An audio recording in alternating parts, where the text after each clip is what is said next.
So, folks, welcome to this episode of The Rumble. My guest today is the first of his kind, if I may say so, the first officer from the Defense Services. And I've never had them before, so let's see how this goes. So, welcome to the show, Commodore Shekhar. Thank you, Paolo. Yeah, I know that you're a submariner because you did say that to me. How much of is the submarine important in our scheme of things in India? When we say we want a blue water navy, is that the most powerful weapon that we really have? Although it's like this, submarining itself is one of the key weapon platforms which any navy possesses. That's understandable. Okay. Because detecting a submarine underwater is well nigh impossible. Mm-hmm. They say technology is available, but that's... No. Well, technology is available, but... you got to get lucky too. Yeah, because sound when it travels underwater, there are layers, and it bounces off those layers, and you can sit under a layer, and it cannot be detected. And escape detection. Yeah, escape detection. The parallel which we normally draw of this is a guy inside a mosquito net on a dark night, light switched off, got a torch in his hand, and he hears a mosquito buzzing somewhere. He thinks it's there, then he puts the torch right there, the mosquito is not there. So it's as difficult as that. That's the basic part of submarining.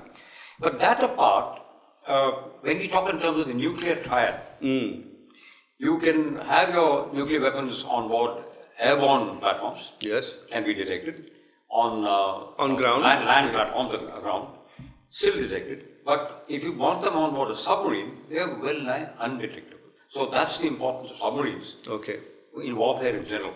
So that's only if you're nuclear capable submarines, or is it any weapon at sea? Any missile? Yeah. I was dived on board a submarine for 19 days during the 1971 conflict of Karachi. Okay. The fact that intelligence reports, Pakistani intelligence reports knew that an Indian submarine was there in those waters was enough to bottle up the Karachi port. So it's a deterrent weapon. Okay. And we were nuclear at that time. It's like a sneaky warrior hunting around and you don't know where he is. Right. But in the absence of a carrier platform, which everybody now seems to be gunning for but unable to buy because of its price, I guess that's the... So is this enough for a nation? Would this suffice for India? Submarines for our ambitions? No. You see, the Navy, unlike the other armed forces, each force, the Army, the Navy, the Air Force, they fight in different ways. The Air Force, for example, it's virtually one-man show. The pilot goes up. That's it. He does everything. Comes back. The Army moves in a battalion or a brigade or a army moves, right? Yeah. Hell of a lot of guys are involved. True. But Navy is all of a company. So you have to have a... that's how the Navy camaraderie, etc. works. But unlike the Army and the Air Force, the Navy can also be used for diplomatic purposes, for flag showing, for taking the Indian image. You can't send a battalion of Gurkhas and say that they are peace representatives. But a ship can go and dock somewhere. And that's Indian power protection. The Navy can be used for that. Yeah. So in the Indian Ocean area, is that our country's plan to sort of dominate this area, or are we a genuine ambitions of becoming a blue water navy and go and mess around in the Pacific and go to... No. I think the concept of a blue water navy has got nothing to do with ambition. The blue water navy is a capability. You can use a blue water navy for ambitious purposes, you can use a blue water navy for defensive purposes. So the concept of blue water is that the navy operates far beyond... From the base. So basically there are three cordons, if you may like to call it that, which is the territorial waters, which go up to 12 nautical miles. Yeah. Beyond that you have the exclusive economic zone. Yes. And then the open seas. And the open seas, the navigation is free for anybody. True. So when we operate our navy in the blue waters out there, you can use it for power projection, you can use it for deterrence, you can use it for virtually everything. But the beauty or the need for this is, particularly as far as the Indian Ocean is concerned, the SLOCs or the sea lines of communication pass through the Indian Ocean. The oil-rich, say, Gulf oil, Yeah. if it has to go to, say, even China or Japan, it has to cross the Indian Ocean. True. And, there's I mean, going anywhere, getting out of the Persian Gulf, you got to cross our areas. basically, the Earth of ours is not a land planet, it's a water planet. Yeah. And there is a formula called the 70-80-90 formula. The 70% of the Earth's surface is covered by water. Yep. 80% of the population of the world lives within 100 kilometers of a coastline. Of the sea, yeah. And 90% of the world's trade goes by water. So it's actually the waters that we have to look at. And we are fortunate that geography and history have been very, very kind to us. We are like a dagger penetrating into the ocean. The only country which has an ocean named after itself is India. Yep. There is no Chinese ocean or an American ocean or Japanese ocean. There's an Indian ocean. Yeah, that's so true. we need to exercise our presence here. We need to safeguard our interests. So is the oil-rich Persian Gulf our main area which we keep an eye on? Is that what we want to keep an eye on? We're not really interested in anything else, are we? No. The entries into, there are three what is called the choke points, entries into the Indian Ocean is vast. Yeah. But there are three entries, which Yes. there are two on the eastern Gulf, side. yeah. The Gulf of, the Gulf- Malacca Straits. That's right. And the Lombok Straits, etc. Yes. And this side is the Hormuz. Correct. On the western side. Hormuz and Bab al-Mandab, Yeah, the Bab other one al-Mandab. going to Red Sea. So we need to keep an eye on all that. So we're not aiming this at going and troubling some neighbor and pulling a fast one. All right, that's why the Commodore said that we have no territorial ambition, and that's not the idea. It is to generally keep our neighborhood quiet. So when I come back, we'll ask him more details about what are India's future plans in terms of weapons acquisition and the Navy. What are their plans like?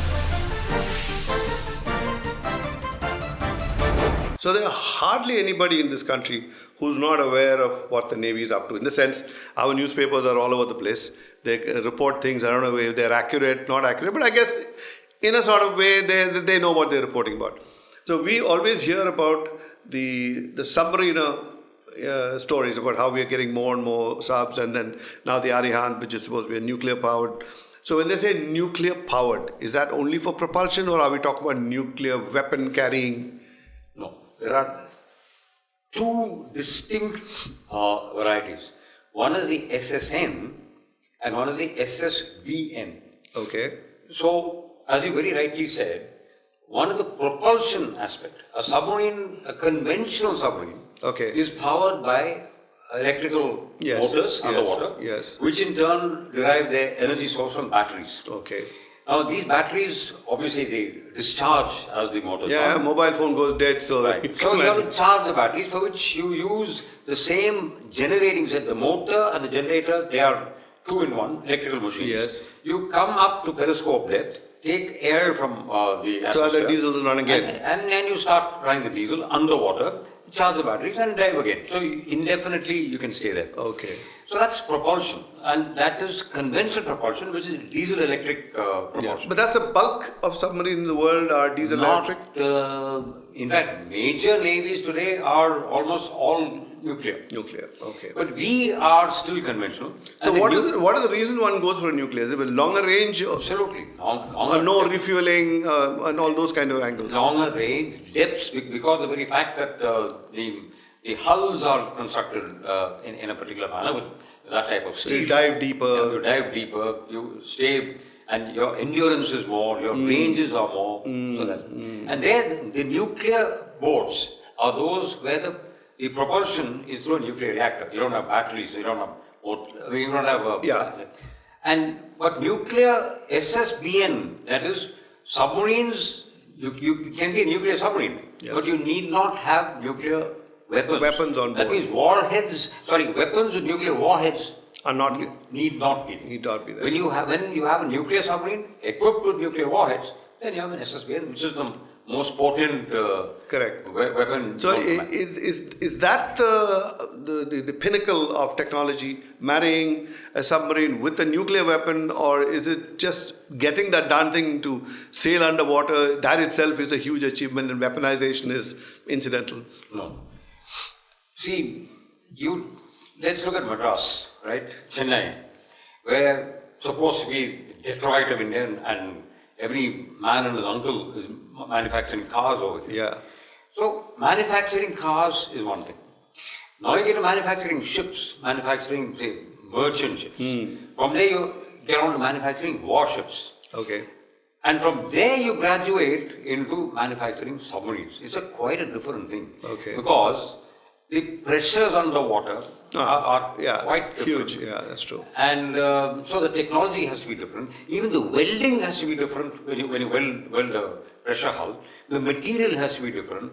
So submarines, building submarines is a totally different ballgame. It is. But I've always held the view, and I've been general manager of Naval Dockyard, Bombay, etc. And I worked with Mazagon Dock with the shipbuilders. Shipbuilding, like in building automobiles, it's like a mechano set, a Lego set. Okay. So you get all the parts, you snap it together. Fabricators. Basically, they have to have hull fabrication expertise. The equipment, if you take a warship, you have communication equipment, sonar, radar. They're all integrated into this. They're all coming from various places. They're brought on board, installed on board, buttoned up together, integrated, tested, tuned, and setting to work. That's where the technology comes in. And now, if you bring in nuclear propulsion and missiles or torpedoes with nuclear weapons, their guidance systems, missiles coming out. So this propulsion system, the people manning those things, especially the nuclear reactor, are they sailors, or are they happen to be nuclear scientists wearing white jackets and sailing at sea? No. They're also sailors. Yeah. See, as far as a submarine goes, it's just an engine. A submarine is a submarine. It's just a propulsion system. That's all. They don't look at it. No. And mind you, the people who run the reactor, they are trained. They're sailors who are trained to operate reactors. Longer periods underwater, all that stuff is there. Tell me, how's the manning situation? The whole world is going through a crisis to man armed forces. Either they're conscription, whether you get hammered into the army at a certain age, and you if you escape without getting a rash shot, you're a lucky guy. No.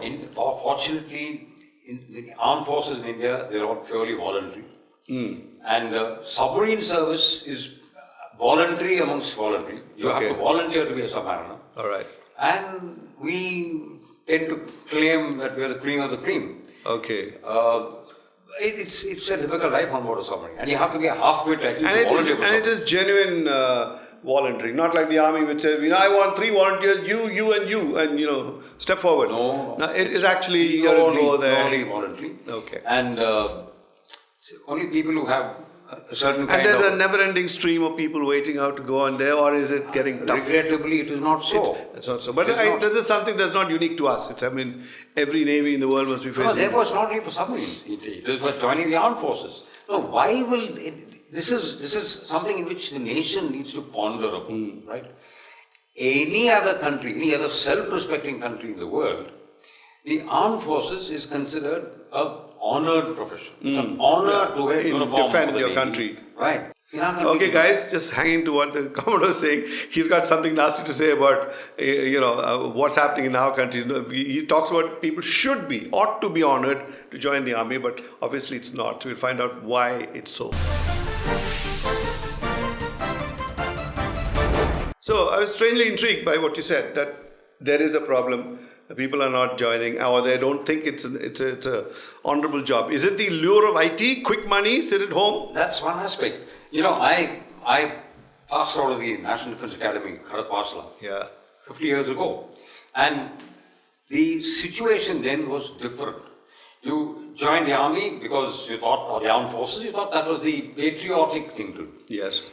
Today, 50 years later, much grayer and much wiser, I can see that any person who contributes to the gross national product or GDP is a patriot. Yeah. If you're a good doctor, a good scientist, whatever, you're a patriot. You pay your taxes, you're okay. You're a patriot. But there are only guys like us who, when we join the armed forces, we know that at some point of time, there is a possibility a bullet or a torpedo or something carrying your name is there. Yeah. And and you're prepared to do it. Okay. Now, that's a different kind of a patriotism. You go in spite of knowing Yes. that the odds. And my anguish or angst, whatever you like to call it, Yeah. is the nation at large does not appreciate its armed forces. And this is shown by, say, the top leadership of our country.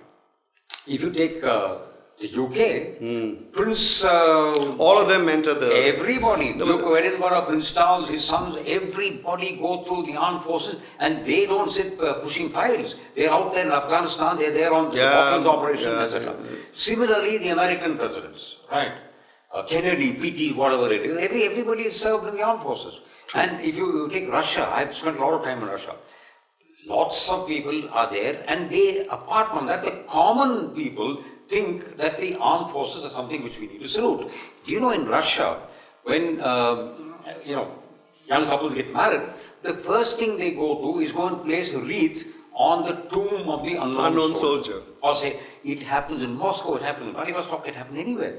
Every city in Russia has got memorial to the unknown soldier. It's taken our nation. I mean, here, the memorial to the unknown soldier in Madras is unknown to everybody. I guess that's why they call it. Number one, it's not even called the memorial to unknown soldier. It's called the war memorial. War memorial. And which war? It was set up by the Brits. Yeah, that's true. Set up by the Brits. Incidentally, I, in my capacity as the regional director of the National Maritime Foundation, have been invited for wreath-laying ceremonies, Anzac, the Australian, New Zealand stuff. I go for the Mars, the Poppy Day, etc. Okay. There is no such ceremony for us. Yeah. So I conceived 5 years ago an all-faith memorial service, where we honor the martyrs of all faiths who laid down their lives for independent India. Or is it any action, or you say specifically for independence? Uniforms, no, not for independence. After independence. Okay, those who lost their lives in the service. Right. So we've done that. So coming back, today, why should anyone want to join the armed forces?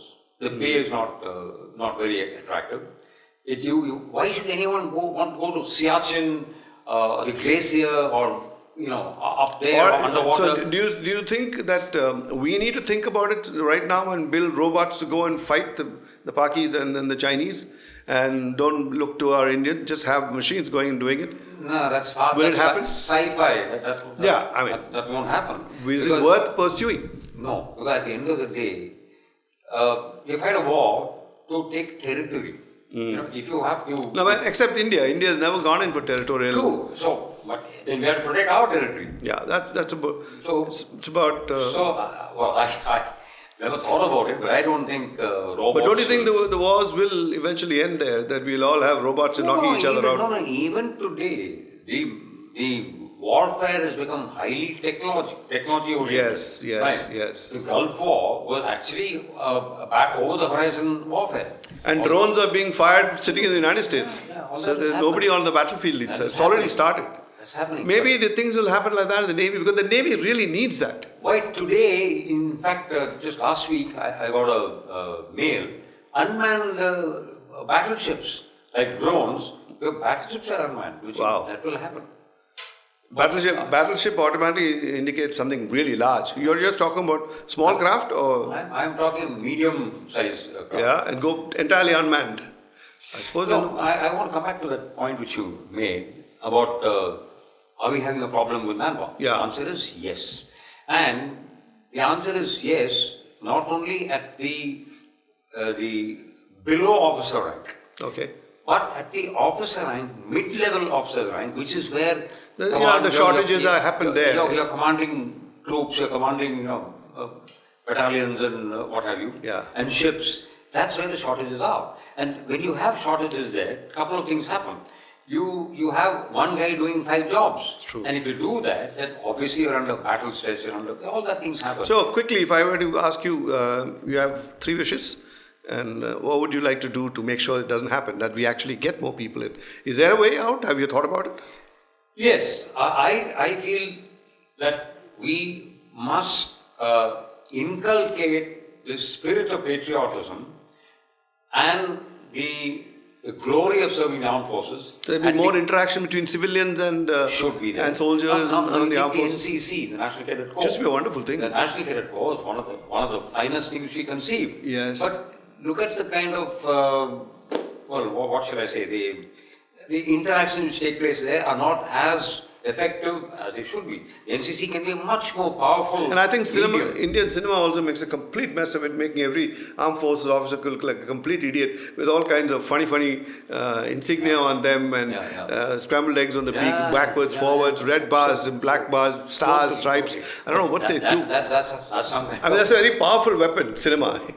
Maybe cinema can do something to bring cinema back. Does wonders for the policemen. They show all the heroes are.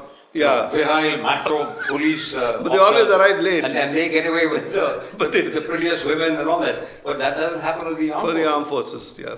So the public awareness must be created. I have, for example, at the NMF here in Chennai, I have conceived of a program called Matsya, which is Maritime Awareness Thematic Studies Youth Association. Okay. So we're taking that to colleges. You know, when I came here and took over as the regional director and said that I was the regional director of the National Maritime Foundation, people used to ask me whether it's a short marathon or the long marathon. Maritime is not... This is from a maritime state. This is from Tamil Nadu, which produced... so many admirals and so many... Why so many admirals? Rajendra Chola. Emperor Rajendra Chola, 1,000 years ago, last year. Yeah, sent out warships from India. Yes, and today, talking of admirals, I don't think the public at large, in Tamil Nadu, in Chennai, even know how many chiefs of army, chiefs of navy, chiefs of air force Tamil Nadu has produced. Yeah, I mean, they've dropped out of the national, and the view. I mean, these people are no longer up there. I remember every army chief was known to every schoolboy, at least when I was there.